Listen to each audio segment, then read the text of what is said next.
الحمد لله نحمده ونستعينه ونستغفره ونعوذ بالله من شرور أنفسنا ومن سيئات أعمالنا من يهده الله فلا مضل له ومن يضلل فلا هادي له وأشهد أن لا إله إلا الله وحده لا شريك له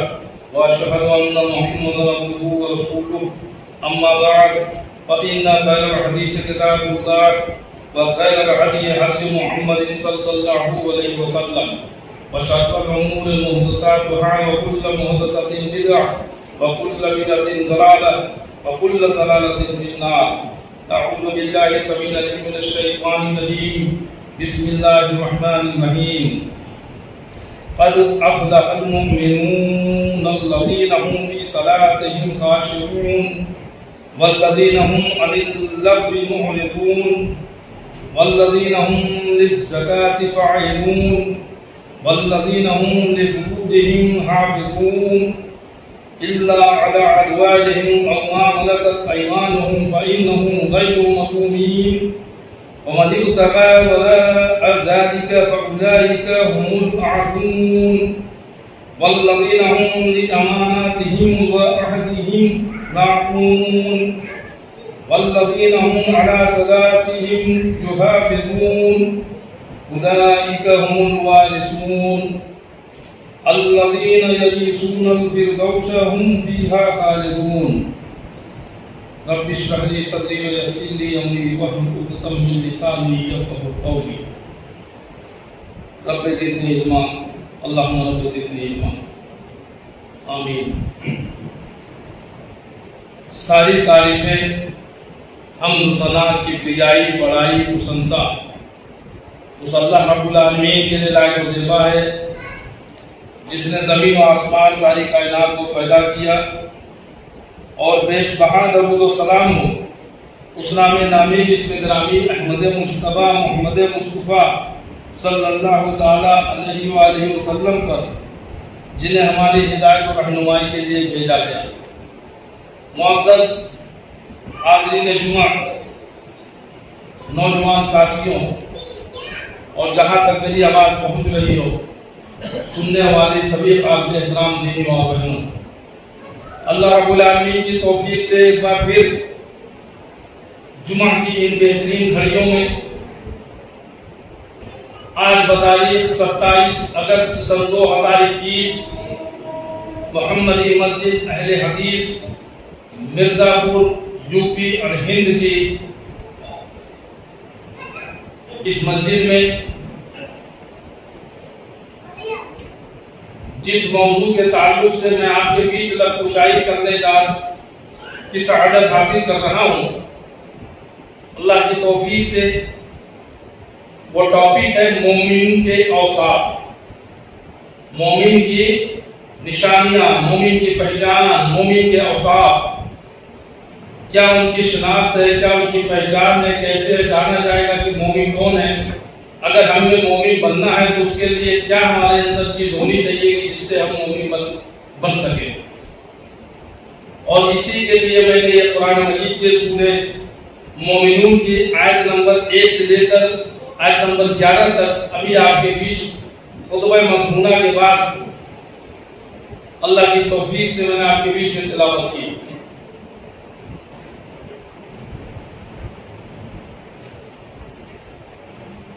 میرے بھائی،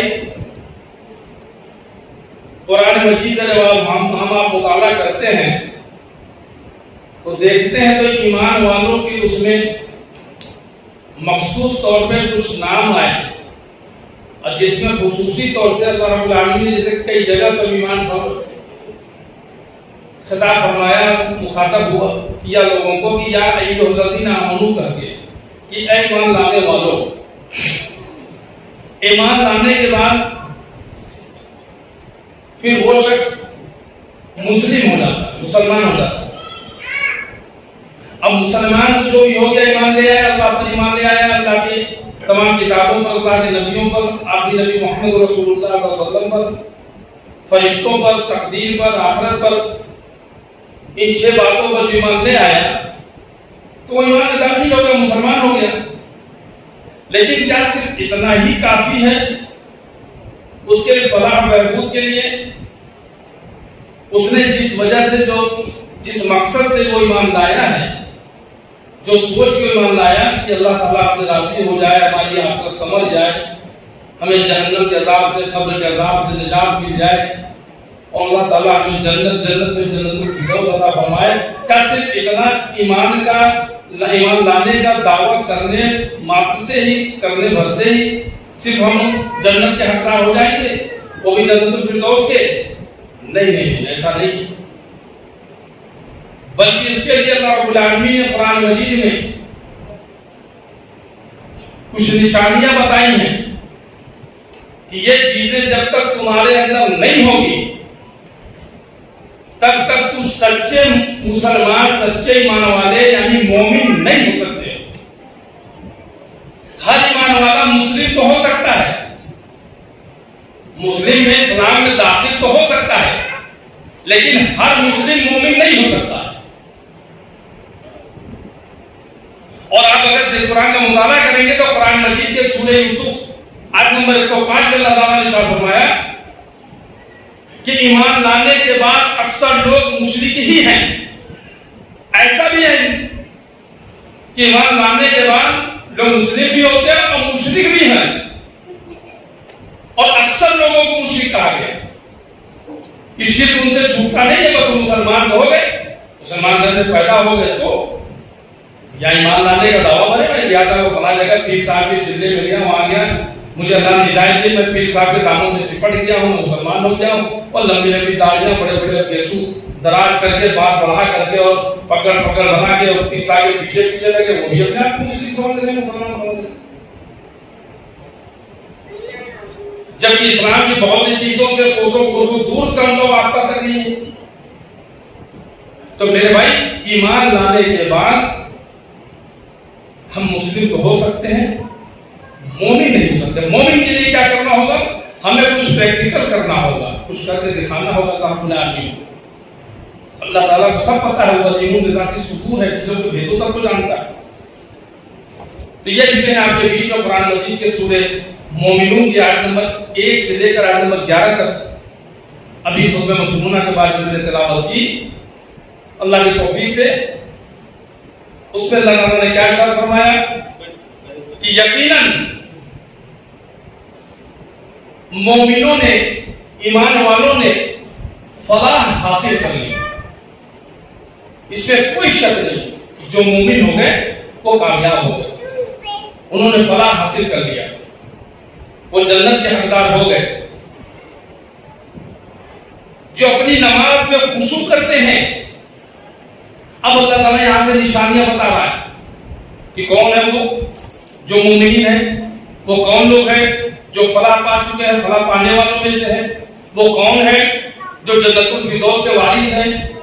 جنت الفردوس کے حقدار ہیں۔ اب اللہ تعالیٰ یہاں سے نشانیاں دیکھیں کیسی گنا رہا ہے۔ جو اپنی نماز میں خشوع کرتے ہیں، یہ نہیں کہ نماز پڑھتے ہیں، نماز تو تمام لوگ پڑھتے ہیں، بہت سے مسلمان نماز پڑھتے ہیں، کوئی سال میں پڑھ لیتا ہے، کبھی عید و بقرعید میں پڑھ لیتا ہے، کوئی رمضان کے آخری جمعہ کو پڑھ لیتا ہے، کوئی جمعہ پڑھ لیتا ہے، کوئی صرف روز میں ایک آدھ دو وقت پڑھ لیتا ہے، کوئی کبھی وقت مل گیا پڑھا، نہیں وقت ملا نہیں پڑھا، اس کے اپنے حساب سے نماز تو بہت سے لوگ، اور بہت سے لوگ 5 وقت بھی نماز پڑھتے ہیں، لیکن نماز پڑھنے کے بعد بھی اللہ رب العالمین نے قرآن مجید میں کیا فرمایا؟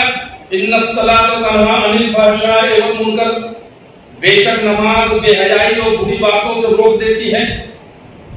تو اگر ہم نماز پڑھ رہے ہیں، سنت کے موافق پڑھ رہے ہیں، تو اس کا لازمی تقاضا یہ ہے کہ ہمارے اندر سے بے حیائی اور بری باتیں نکل جائیں گی، یہ قرآن میں اللہ تعالیٰ نے کہا۔ اور اگر ہمارے اندر بے حیائی ہے، بری باتیں ہیں، جس کا مطلب ابھی وہ نماز جو اللہ تعالیٰ کو مطلوب ہے وہ نماز ہم نہیں پڑھ رہے، نماز پڑھ تو ضرور ہے لیکن وہ نماز نہیں۔ تو کیسی نماز ہو؟ وہ اللہ تعالیٰ فرما رہا ہے جو اپنی نماز میں خشوع کرتے ہیں، جو اپنی نماز میں خشوع کرتے ہیں۔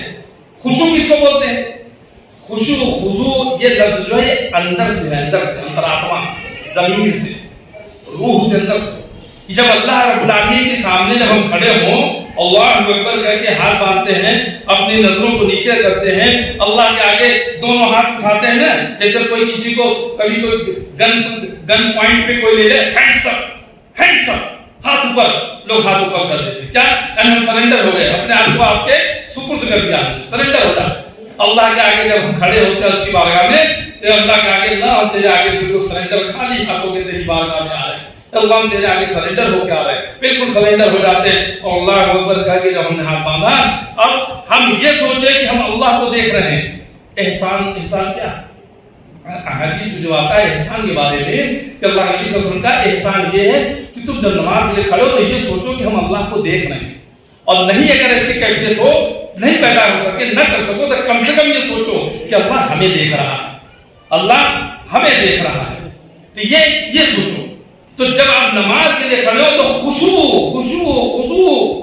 آپ باہر سے بھی نماز پڑھ رہے ہیں, جھک رہے ہیں, رکوع کر رہے ہیں, سجدہ کر رہے ہیں, اندر سے بھی جھکیے.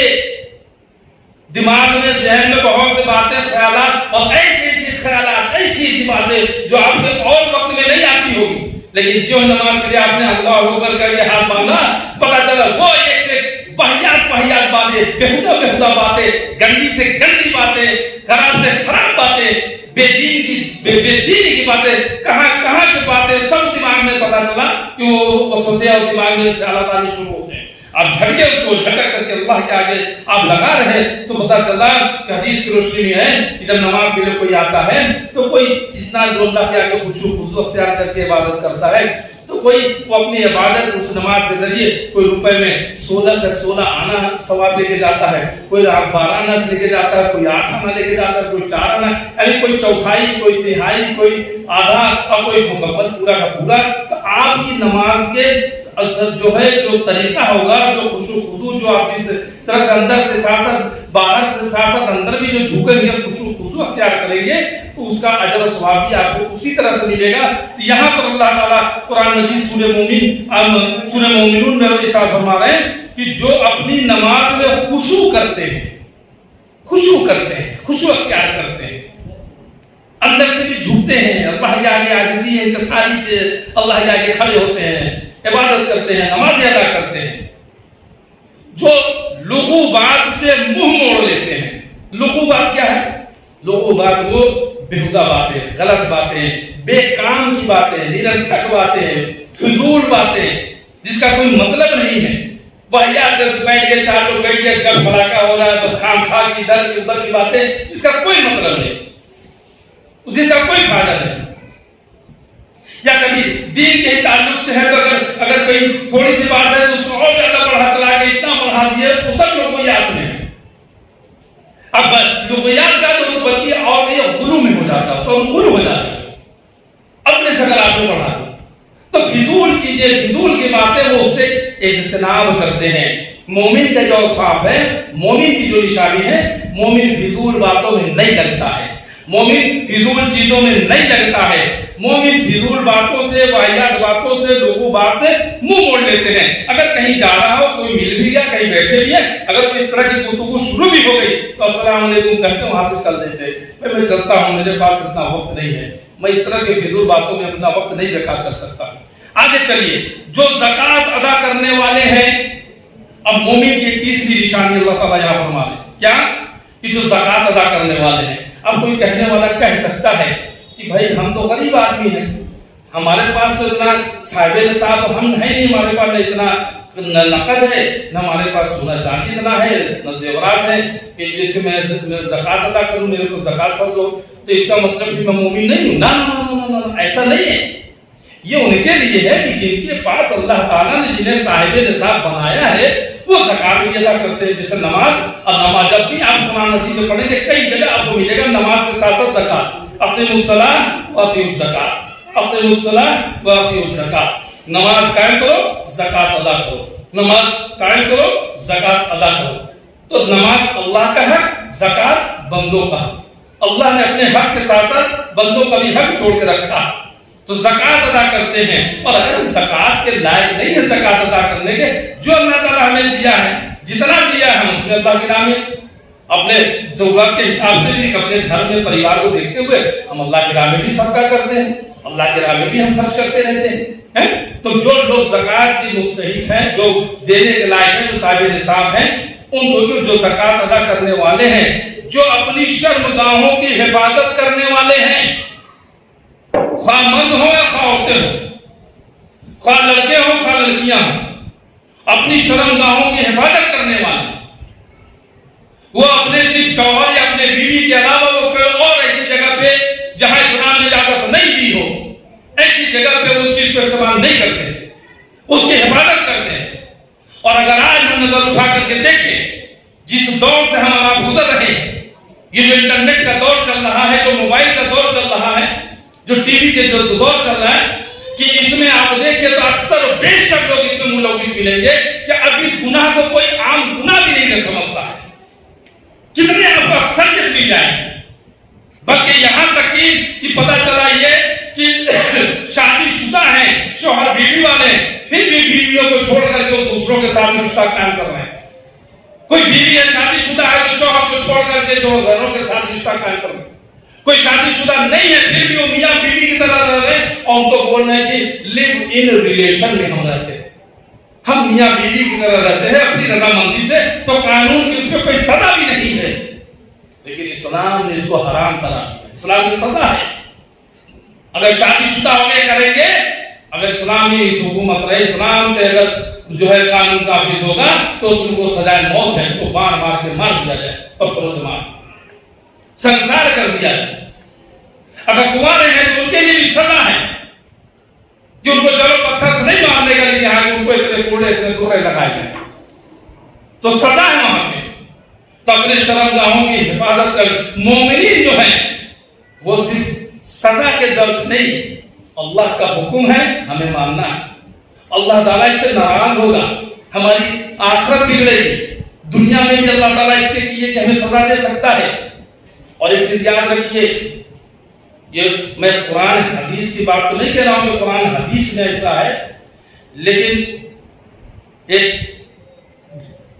کچھ اس طرح کی چیزیں ابھی آئی ہیں کہ اگر کوئی آدمی زانی ہے، کوئی زنا کرتا ہے، تو اکثر یہ دیکھنے میں بھی آیا ہے، تجربے بھی آیا کہ اس کے گھر کے بھی کسی نہ کسی کے ساتھ کوئی زنا کاری کرتا ہے۔ ایسا کہ بہت سی مثالیں ایسی ملتی ہیں۔ تو انسان یہ بھی سوچ لے کہ اگر ہم اب مجھے ایک حدیث یاد آ رہی ہے، ایک انسان جو ایمان لانے کے پہلے وہ زانی تھا، زناکار تھا، زنا کرتا تھا، بے وچار کرتا تھا۔ جب ایمان لے آیا تو پھر اس کو زنا کی خواہش پیدا ہوا،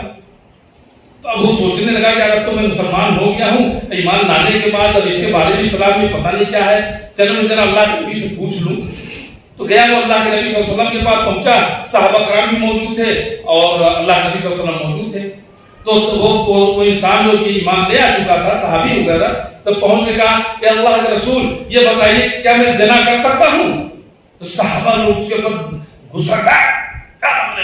تھوڑا سا ناراض ہوئے۔ اللہ کے نبی نے کہا خاموش ہو، کیپ سائلنٹ، خاموش رہیے، شانت رہیے، ہاں بتاؤ وہ کیا کرے۔ اللہ کے نبی، میں چونکہ ایمان جب نہیں لایا تھا تو میں زنا کرتا شخص تھا، میں زنا کرتا تھا، اب میں ایمان لے آیا ہوں تو مجھے ایسی خواہش ہو رہی ہے پھر، تو لیکن میں نے کہا کہ ایمان لے آیا ہوں، اسلام اس کے لیے کیا حکم ہے، تو کیا میں کر سکتا ہوں؟ تو اللہ کے نبی صلی اللہ علیہ وسلم سے بلایا اور سمجھایا کہ دیکھو،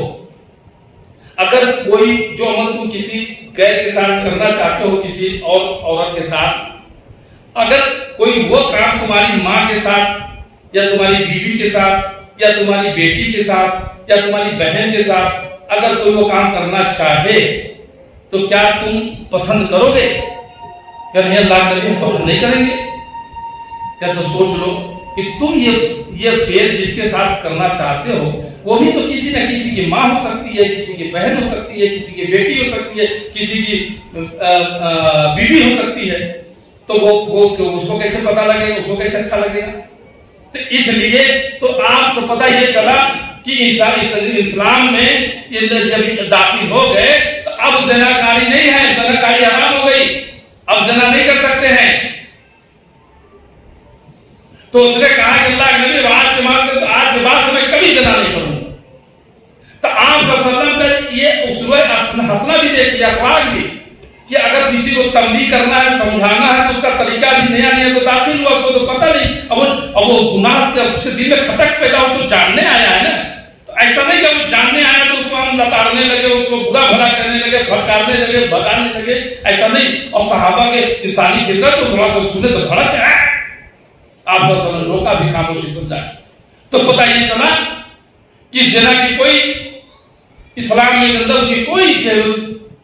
جگہ نہیں ہے۔ ہاں ٹھیک ہے، آپ کی بہت خواہش ہے، آپ اس لائق ہیں، اللہ تعالیٰ نے کہا نا قرآن میں 2 2 3 3 4 4 شادیاں کر لو، اگر آپ بیمار کر سکتے ہو، اگر آپ اس کے اصول و ضوابط پر قائم رہ سکتے ہو، لیکن زنا نہیں کر سکتے ہو۔ تو مومنین کی کیا نشانی ہے کہ جو اپنی شرمگاہوں کی حفاظت کرنے والے ہیں، شرمگاہوں کی حفاظت وہ اپنی بیوی کے ساتھ، یا پہلے کے دور میں جو لونڈی وغیرہ ہوا کرتی تھی، جو غلام ہوا کرتی تھی، وہ اس وقت جائز تھا، اب تو وہ دور ہے نہیں۔ ہاں کبھی اللہ نہ کرے، کبھی اللہ تعالیٰ پھر کبھی ایسا کوئی وقت آ جائے تو پھر وہ چیز جائز ہو جائے گی، لیکن ابھی فی الحال ایسا کوئی اس وقت نہیں ہے۔ یا لوگ متع کے نام سے جو ہے متع کرتے ہیں کہ ہم آگے کچھ وقت کے لیے کانٹریکٹ میرج کر لیں گے، 10 دن کے لیے، 15 دن کے لیے، 20 دن کے لیے۔ سرس سلیل کی کتاب آتی ہے ہندی میں، 15 دن کی نکلتی ہے، اس کے اندر واقعہ بھی نکلا تھا، اور اس میں یہ ہے کہ بھائی باہر سے لوگ آتے ہیں اور ہندوستان کے اندر جہاں جو ہے بھارت کے اندر، انڈیا کے اندر جو غریب بچیاں ہیں، ان کو جو غریب پریوار سے، ان کو یہاں کچھ مولوی حضرات جو جیب بھرو پیر اور پیٹ بھرو مولوی، وہ جو ہے ان کو غریب گھر کے لوگوں کو جو ہے بچیوں کو سیٹ کر کے رکھتے ہیں، اور وہ جب آتے ہیں تو کبھی 15 دن کے، 10 دن کے لیے، 1 مہینے کے لیے ان سے کانٹیکٹ میرج ہوتی ہے، وہ نکاح پڑھاتے، اور پہلے سے طلاق نامہ وغیرہ سب تیار رہتا کہ 15 دن کے لیے نکاح کر رہے ہیں، لے کے جائیں گے اور اسے عیاشی کریں گے، پھر لا کے 15 دن کے بعد یہ کہیں گے بھائی میں آپ کی بیٹی آپ کے حوالے کر رہا ہوں، میں طلاق دے رہا ہوں، اب ادھر کا خرچہ ہو یا جو بھی مطلب جیسا بھی رہتا وہ کر کے۔ اور اس شادی کا اس وقت جب میں نے پڑھا تھا، اس وقت تھا ایک مولوی کو نکاح پڑھانے کا، ایسے نکاح کا غالباً 15,000 روپے تک مل جاتا تھا، یاد سے کئی سال پہلے کی بات۔ تو اس طرح کا یہ حرام ہے اسلام، اس طرح سے آپ کانٹریکٹ میرج کر کے نہیں کر سکتے، یہ بھی زناکاری میں آئے گا۔ بجز اپنی بیویوں اور ملکیت کی لونڈیوں کے، یقیناً یہ ملامتیوں میں سے نہیں ہے، یعنی وہی بات آئی اللہ تعالیٰ کے فرما رہے ہیں کہ وہ انہیں جب بھی کبھی خواہش ہوتی ہے، جسمانی خواہش ہوتی ہے، انہیں اگر سیکس کی خواہش ہوتی ہے، مباشرت کی خواہش ہوتی ہے، تو اپنی بیویوں سے یا جو بھی اللہ تعالیٰ جو جائز کیا رکھا ہے، اگر لونڈیوں کا جیسے وقت تھا کہ یہاں تو وہ، اور اس کے علاوہ وہ کہیں، اور اب وہ اپنی بیویوں کے علاوہ کہیں اور کسی جگہ پہ، ایسا نہیں کہ کہاں جانے پہ لوگ پھر جب سنے تو نندا کریں اور اس کو جو ملامت کریں، بڑا کمینہ آدمی ہے، دیکھو شادی شدہ بھی ہے اور بیوی ہے، اور دیکھو جا کر کے ایسا کرتا ہے ویسا کرتا ہے، یا اس طرح کے، تو وہ ملامتیوں میں سے نہیں ہوتے ہیں، اور وہ اپنی بیویوں اور ملکیت کی لونڈیوں کے علاوہ جو ہے دیگر جگہوں پر نہیں جاتے ہیں۔ اس کے سوا جو اور ڈھونڈیں وہی حد سے تجاوز کرنے والے ہیں۔ اب اگر اس کے علاوہ، اپنی بیویوں کے علاوہ، اب اگر کہیں اور کوئی راستہ اگر کوئی ڈھونڈتا ہو، وہ چاہے لیو ان ریلیشن شپ میں ہو، وہ چاہے پارٹنر کی شکل میں ہو، وہ چاہے اسکول کالج میں ہو، وہ چاہے ہوٹلوں میں ہو، وہ چاہے جو ہے کسی پارک میں یا کسی گارڈن میں ہو، کہیں بھی ہو، کوئی بھی وہ راستہ ڈھونڈے، یا وہ موبائل سے جو ہے چیٹ کر کر، یا ایک دوسرے کو جو ہے ویڈیو کالنگ سے بات کر کے، یا بہت سے اس طرح کی چیزیں کی پروسی جا رہی موبائلوں کے اندر، یا اخبارات میں باہر میں جائیے تو اخبارات کے اندر باقاعدہ اس طرح کے اشتہار نکلتے ہیں کہ اگر آپ کو زنا کرنا ہو تو کیسی لڑکی آپ کو چاہیے، کماری چاہیے، اسکول کالج والی چاہیے، یا کہ شادی شدہ بیوی والی چاہیے، گھریلو چاہیے، کیسی چاہیے، آپ ہم سے کانٹیکٹ کیجئے، اتنا رقم دیجئے گا، آپ کو دستیاب ہو جائے گا۔ اور کہیں اگر چاہیے کہاں کے ہے کہ نیپال کا چاہیے، جاپان کا فلاں کیا، اور اس طرح کی جو ہے اخبارات میں باقاعدہ، اور اس کو جو ہے گورنمنٹ سے لائسنس بھی ملتا ہے، اس میں باقاعدہ اخبار میں رہے، کانٹیکٹ نمبر بھی رہے، لائسنس بھی کر کے ایسا کرے۔ اور ابھی آپ نے کچھ دن پہلے بھی دیکھا ہوگا نہیں، سپریم کورٹ کا آرڈر بھی کچھ اس طرح کا آیا تھا کہ اگر کوئی کسی کی بیوی ہے اور اگر کسی سے وہ ریلیشن بناتی ہے تو یہ اپرادھ نہیں مانا جائے گا، یہ اس کو جرم نہیں مانا جائے گا، اسلام نے اس کو حرام قرار دیا، اسلام یہ چیز حرام ہے۔ تو مومنین ان سب کاموں سے دور رہتے ہیں، حد سے تجاوز نہیں کرتے ہیں۔ جو اپنی امانتوں اور وعدے کی حفاظت کرنے والے ہیں، یہ امانت دار ہوتے ہیں کہ پاس اگر کوئی امانت رکھی جائے تو اس میں خیانت نہیں کرتے، وہ چاہے کسی سامان کی شکل میں ہو یا کسی نے کوئی بات کہی، دیکھیے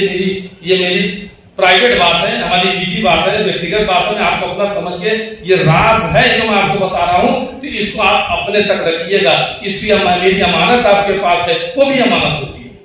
کسی نے کوئی سامان دیا کہ سامان رکھے رہیے میں آپ سے بعد میں دے دوں گا، وہ بھی امانت ہوتی ہے۔ کسی نے کوئی رقم دی، مان لیجیے کسی نے آپ کو 5,000 روپے دیے، 500 کے 10 نوٹیں دی، اب 500 کے 10 نوٹیں دی، اب بعد میں کہا کہ ہم کو بھائی 2 مہینہ بعد آپ سے لیں گے، اب آپ کو کوئی ضرورت لگی، آپ نے وہ پیسے نکال کے خرچ کر دیے، پھر انہوں نے جب آپ کو پیسہ مانگا، آپ نے دوسرا 500 کو نوٹ یا 100 کو نوٹ یا 200 یا کچھ بھی ملا کے آپ نے 5,000 ان کو دے دیا، تو یہ امانت داری نہیں ہے، یہ ایمانداری ہے۔ آپ بے ایمان نہیں، آپ نے ان کا پیسہ واپس کیا، لیکن امانت دار نہیں ہے۔ کیوں؟ امانت دار تب ہوتے جب ان کا وہی پیسہ جو آپ نے لے کر رکھا تھا وہی پیسہ ان کو واپس کرتے، تب آپ امانت دار ہوتے۔ آپ ایماندار ہیں، امانت دار نہیں، تو امانت ان کی ویسے ہی رکھی جائے، اگر کبھی ضرورت پڑے ہم ان سے اجازت لے لیں، کیا میں خرچ کر سکتا ہوں، میں آپ کو انشاءاللہ آپ کے وقت دے دوں گا، اگر وہ اجازت دے تو آپ خرچ کر سکتے ہیں۔ تو وہ امانت دار ہوتے ہیں اور وعدوں کی حفاظت کرنے والے ہوتے ہیں۔ وعدہ کا لفظ دیکھیے، وعدہ کے تعلق سے کچھ لوگ ہم میں سے یہ سمجھ لیتے ہیں جب کبھی کوئی بات ہو، اچھا بھائی السلام علیکم، وعلیکم السلام، چلنے چا کل ملاقات ہوگی نا، تو ایسا ٹھیک ہے رحمت بھائی آپ آئیے گا، میں امام والے آپ سے ملوں گا، انشاءاللہ نہیں کہیں، چلو انشاءاللہ کہیں گے، اچھا میں انشاءاللہ ملوں گا،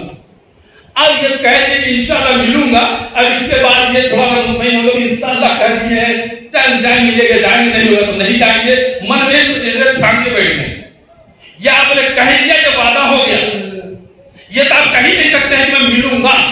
یہ کسے پتا ہے کہ کل میں زندہ رہوں گا، آپ کہیں گے کہ نہیں رہیں گے، ملیں گے کہ انشاءاللہ تو کہنا ضروری، انشاءاللہ نہ کہنے پر تو جو ہے کہ کہنے جب اللہ رب العالمین اس پر تنبیہ کی ہے قرآن میں، پیارے نبی محمد رسول اللہ صلی اللہ علیہ وسلم کو، تو انشاءاللہ میں کل ملوں گا، یہ وعدہ ہو گیا۔ اب آدمی یہ سوچتا ہے جب تک میں یہ نہ بولوں کہ میں وعدہ کرتا ہوں کہ میں آپ سے کل ملوں گا، تب تک وعدہ نہیں ہوا، ایسا نہیں، وہ تو ہے ہی، لیکن اگر آپ نے یہ بھی کہہ دیا انشاءاللہ کل میں ملوں گا، یہ بھی ایک مومن کا، جیسے آپ نکاح قبول کرتے ہیں، جب شادی ہوتی دیکھتے نہیں، جب قاضی صاحب کہتے ہیں بھائی فلاں کا نکاح، فلاں آپ کا نکاح، فلاں کا نکاح فلاں سے فلاں کی بیٹی کے ساتھ اتنے مہر پر فلاں فلاں کی گواہی میں ہو رہا ہے، کیا آپ قبول کرتے ہیں؟ تو کہتا ہے بولے قبول ہے، کہ ہاں، تو کیا وہ کہتا ہے نہیں میں وعدہ کرتا ہوں میں اپنی بیوی کا نکاح قبول کرتا ہوں؟ نہ، اس نے کیا کہ نکاح قبول کرتے ہیں، بھی کہہ سکتے ہیں ہاں قبول کرتا ہوں، یا خالی کہتے ہیں کہ قبول کرتے ہیں، کہ ہاں، تو سب اسی معنی میں آ جائے گا کہ ہاں یہ بیوی ہو گئی، قبول کر لیا، ان کو ایکسپٹ کر لیا، مان لیا، ایگریمنٹڈ ہو گئی، ان کی سہمتی مل گئی۔ تو وعدہ اور امانت میں وعدے کی وہ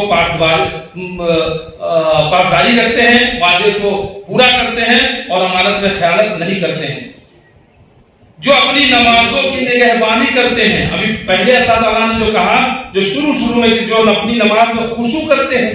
اب یہاں پہ اللہ تعالیٰ فرمایا جو اپنی نمازوں کی نگہبانی کرتے ہیں۔ اب نماز میں خشوع تو کرتے ہیں کہ پڑھنے کا جو طریقہ ہے، باہر سے بھی جھکتے ہیں اور اندر سے بھی جھکتے ہیں، اور اس کی حفاظت بھی کرتے ہیں، نگہبانی بھی کرتے ہیں۔ فجر کا وقت ہو گیا، انہیں کیا نیند کھل گئی ہے، آرام سے سو رہے ہیں، پھر اٹھے چلو اٹھیں گے سورج نکلے گا تب اٹھ کے پڑھ لیں گے، نہ، یہ نگہبانی نہیں۔ اپنی نماز کی حفاظت کرتے ہیں، نگہبانی کرتے ہیں، نگرانی کرتے ہیں۔ یہ بھی نہیں چلے ابھی تو 6 بجے مغرب کا ٹائم ہے، ابھی تو 5 بجا ہے، ابھی 1 گھنٹہ باقی ہے، چلو ابھی بیٹھ کے گھر فراقہ کر لیں، ابھی بعد میں پڑھ لیں گے، نہیں، یہ بھی اس کو منافق کی نماز کہا گیا کہ جو بیٹھ کر کے سورج غروب ہونے کا انتظار کرتا ہے، ابھی جب سورج غروب ہونے کے قریب آتا ہے تو اٹھ کر کے ایسے فٹافٹ نماز پڑھتا ہے جیسے مرغی جو ہے وہ چونچ مارتی ہے دانوں کے اوپر۔ یہ منافق کی نماز ہے، منافق کی نماز ہے، منافق کی نماز۔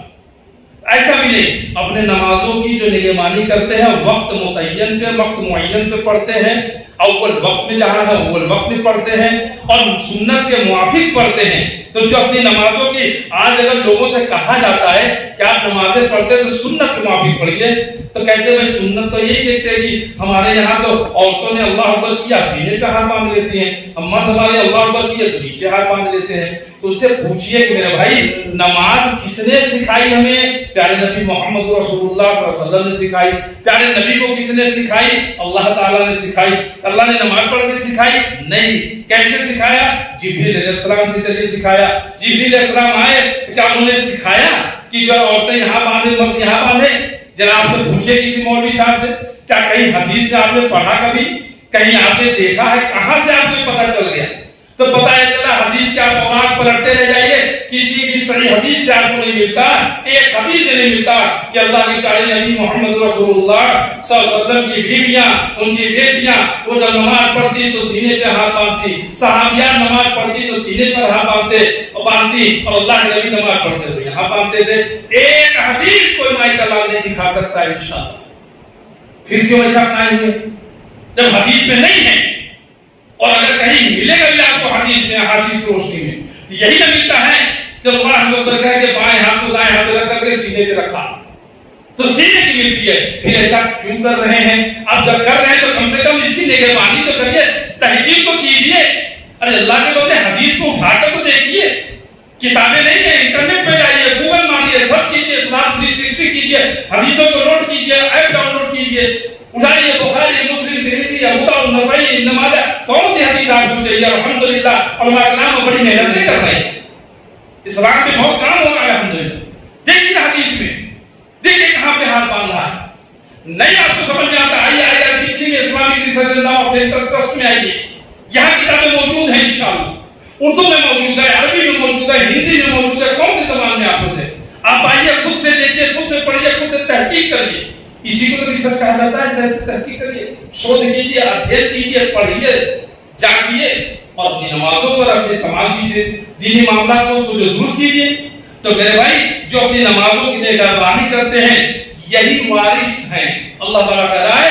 یہی وارث ہیں جو فردوس کے وارث ہوں گے جہاں وہ ہمیشہ رہیں گے۔ قرآن مجید سورہ مومنون سورہ نمبر 23 پارہ نمبر 18 آیت نمبر 1 سے لے کر کے 11 تک آپ اٹھا کے کسی کا بھی ترجمہ اٹھا کر کے پڑھ لیجیے۔ اللہ رب العالمین فرما رہے کہ یہی وارث ہیں۔ یہ جو نشانیاں بیان کی گئی کہ جو نماز میں جو خشوع کرتے ہیں، جو لوگوں باتوں سے جو ہے منہ موڑ لیتے ہیں، جو زکات ادا کرنے والے ہیں، جو اپنی شرمگاہوں کی حفاظت کرنے والے ہیں، جو اپنی بیویوں اور ملکیت کی لونڈیوں کے علاوہ جو ہے مطلب وہ ملامتیوں میں سے نہیں ہیں، اس کے سوا جو اور اگر کوئی راستہ اختیار کرتا ہے تو وہ حد سے تجاوز کر جانے والے ہیں، جو اپنی